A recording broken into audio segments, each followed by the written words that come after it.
What's up YouTube, I'm here bringing you guys another deck profile. I told you guys that a buddy of mine had built a weird funny RagnaTrix deck. He's got two decks. I'm going to profile them for you both. He said it was cool for me to do this for him since he's not really a big camera person other than just doing duel videos. And he's also at work today. So, it's a weird, it's like RagnaTrix RagnaTrix thing. RagnaTrix is kind of the engine for protection, and then you RagnaTrix things in the teeth. Best way I can put it. So let's go ahead and get started. RagnaTrix line, I got 3 Myrmelio. Obviously people know what this does. It's your fuel to go grab the RagnaTrix, or your trap holes, and unaffected. Really good. Yugioh. It's pretty much your Coach Wolfbark for the deck. It fuels your Exceed plays because you always want to drop either a RagnaTrix or one of your other rank 4s. These things are amazing. You get this special summon Myrmelio, pop back row, go. Then you have 2 Nepenthes. These are pretty much what you're trying to do is force your opponent to run into them. Just for the fact these things are really freaking good, like, brar. Like, if you activate a hole card, hold on, I'll read it really quick, because some people don't know because this is like one of the less known ones. If you activate a whole normal trap card except during the damage step, you can add one to your hand or special summon 1 RagnaTrix monster from your deck except Nepenthes, and you can only activate her effect once per turn. So yeah, you're trying to pretty much force your opponent to run into this and damage themselves by some of the spells and traps you run to force your opponent's attack to be lower. So just to flip her up, and then during your turn you kind of summon Yugioh or activate her effect or things like that. And then last trap is RagnaTrix. She lets you activate trap holes from your hand, so she's really good. Sorry, like I said last video, I hate allergies. Okay, more Exceed fuel, 10 goldfish, and then you got 2 Kage. Things are really good. More Exceed fuel, 2 Summoner Monk. Things are great. Those are the last of the monsters. It's really solid line. He and I have been playtesting it. He's been playtesting it and against me, locals, and it's been doing really well. Like, it's a really fun deck to like draw into, and like the only time that it really gets kind of clunky is when you're having to top deck. But if you can kind of control and just slow roll things, the deck runs really well. You're not really there. He has not really ever had a bad draw. Like, everything kind of just coincides and works together really well. So, to go off the RagnaTrix thing, I know a lot of Exceeds run around nowadays, but just for the fact of the matter, like, if your opponent summons a monster under this, that's not an Exceed, 3 Burden of the Mighty, what it does is it reduces your opponent's monster's attack times 100 by their level. So, level 4, they're losing 400 attack, things like that. What that is that's just RagnaTrix fuel to make sure that you're controlling the state of the game. It's just amazing. Yet again, the rest of this until for a few minutes or for a few seconds are going to be all RagnaTrix fuel and control. 3 Chalice screw effect monsters.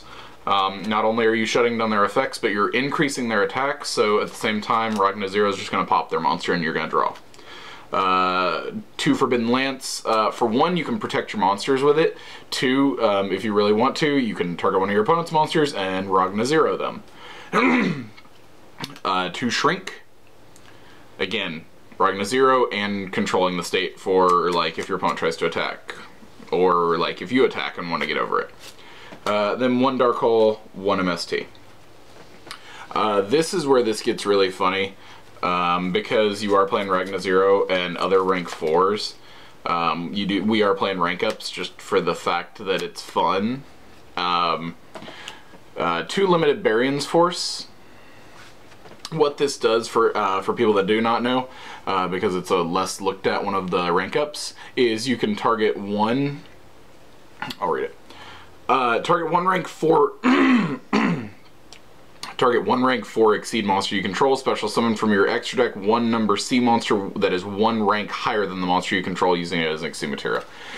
So what that pretty much means is that any rank 4 monster can go into any rank 5 C monster. So you do not have, so unlike like Numeron Force and things like that have to have the specific same name, you can go ahead and just like go this guy into Ragna Infinity or vice versa, things like that. And then because it's broken, if you just top deck it, yeah. The reason we play this and Summoner Monk is, for some reason, like if you open Summoner Monk in this thing's dead completely for the rest of the game. It does not matter anymore. So what you can do is you can Summoner Monk and pitch this, because it's at that point a dead card. It no longer matters for the state of the game. So you can pitch it off Summoner Monk and then it still makes your plays live. So even if you draw this without your draw phase, like if you just open it, and you have a Summoner Monk, or you draw into a Summoner Monk, this thing still is useful just for the fact you can pitch it. And then one Dawn Thousand's Throne. This was a tech card he enjoys. If you play it and your opponent for some reason like doesn't read it properly, it's a great card. Every time you take battle damage at the end of the turn, you gain an extra 500 every time you took battle damage from every time you had taken battle damage that turn. Also, when they attack one of your number monsters, you can rank it up into the same named monster. Like, it's stupid. You negate the attack, then special summon from your extra deck one number C monster with the same number in its name as the number monster you control that was attacked. So, yeah, so if they punch into your 101, like I said, without, a lot of people just blow this thing off as just, its effect is just life gain. So they punch in, you negate the attack, summon C101 and just kind of roll, because he's great. So that was the last, so you run pretty much 4 rank up cards, and if for some reason your opponent does know what it does, you can force your opponent to MST it if they really don't want you ranking up that easily. Now we can go into traps. 2 RagnaTrix, Hole of Nightmare, stupid. Void, Trap Hole, and Bottomless. Those are going to be your Trap Hole cards, and then just traps. Double Call of the Haunted, because it is an Exceed deck. Like, you want pretty much Flying C wrecks this deck. It hardcore wrecks this deck. Now, I don't know for a fact, so if somebody wants to leave it in the comments below, does Forbidden Chalice shut down Flying C? Like, if you do it to a Flying C, can you still exceed that turn? Because I'll be honest with you guys, I don't know. I don't play often enough to come across situations like that. We just play for fun. So if you guys know, if you can Chalice a Flying C and negate its effect of doing that, or does Flying C create a game state? That's what I'm trying to ask. Does it create a game state, or is it just a continuous effect, like things like that you can shut off with Chalice? Then Call of the Haunted, Torrential, and Starlight Road. There's a lot of plays that get shut down by things like Exciton Knight, Raigeki, Dark Hole, and things like that. So you really, Starlight Road was actually a good tech choice for the deck, just so you can make sure that your plays are going off. So if you like Dione, summon Murmello, your opponent, Murmello's effect activates, you target, and they chain Torrential Tribute to the summon, because her effect activates just like Stratos when it's summoned.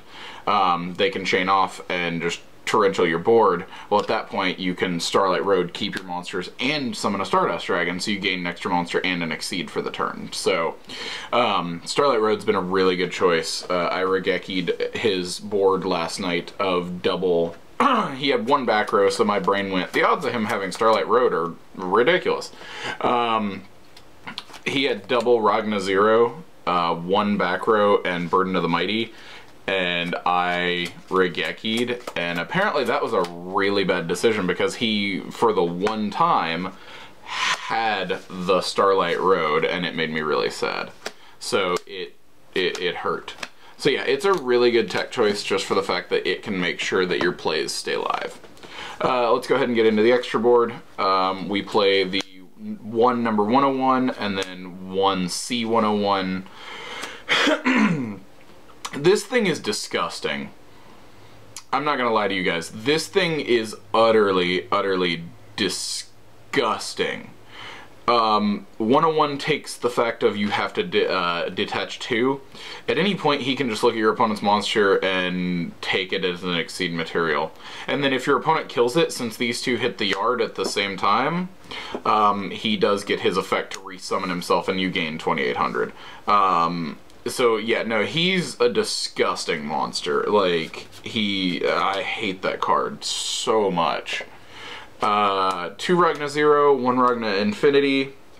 It's just kind of where the deck stands of you want to slow your opponent down and screw them over. 1 Exciton Knight. It's Exciton Knight. 1 Castell, 1 Abyss Dweller. Heartland Draco, I said it in my Madolche deck. We kind of look at Heartland Draco same way as Nightmare Shark. It can just go. Gorgon, Rhapsody, that thing's stupid. King of the Feral Imps, this is kind of just to go get a Kage Tokage. That's pretty much why he's in here. This thing is in here for the fact that, like I said, Limited Barion's Force can go into any rank, C rank 105, or C rank 5. Sorry.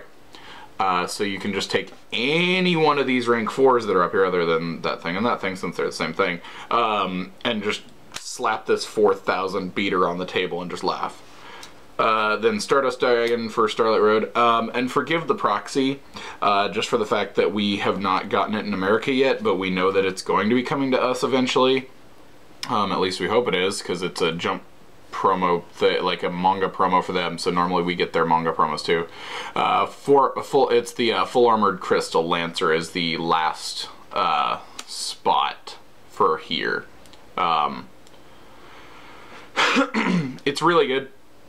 You can take your Ragna Infinity or this and overlay into it. I don't personally remember what it does. I apologize that I don't. He's got the stupid thing memorized, and he's only played it on me once or twice. He kind of just goes into other options otherwise. It's kind of there if you've got the option. It's one of those kind of things that if you've got the option and the extra board room, which he does, he just kind of slapped it in just because it's a fun little option. So let me know what you guys thought of the deck. It's a fun little deck. He and I are both, I enjoy playing against it. He definitely enjoys playing me with it. I hate that guy. No, I'm joking. He definitely enjoys playing with it. It's a great little deck of cards. Something definitely fun. So if you guys want to test it out, feel free. You guys have a good one. Peace.